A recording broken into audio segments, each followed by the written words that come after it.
Why are we living in a time, and probably always have, where everything has to be labeled?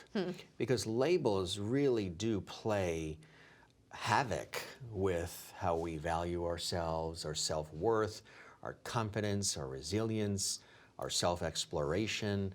We all of a sudden retreat and we then bury everything inside, and that light that we're all born with sort of gets tampered and maybe sometimes even extinguished. And I know you work with people to help get deep inside and help sort of reignite that light, that spark that they had initially, like you as well have the spark when you were a kid, and then different things came along the way. The spark is back, the flame is really glowing.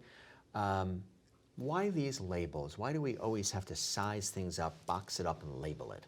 I think it's just the way this reality is run. And a lot of times people like it because it makes them feel comfortable. They know what they're dealing with, and also it gives them a sense of control.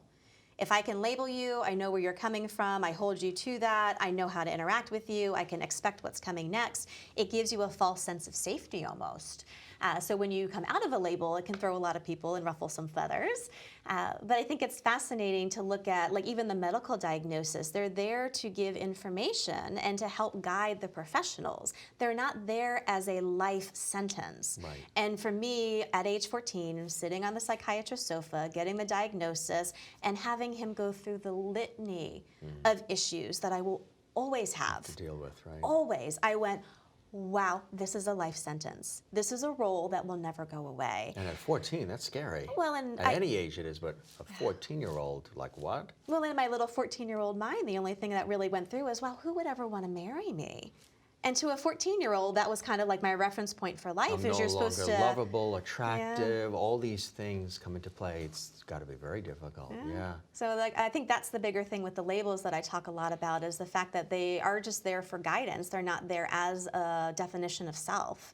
They're not there as something that has to be taken lock, stock, and barrel.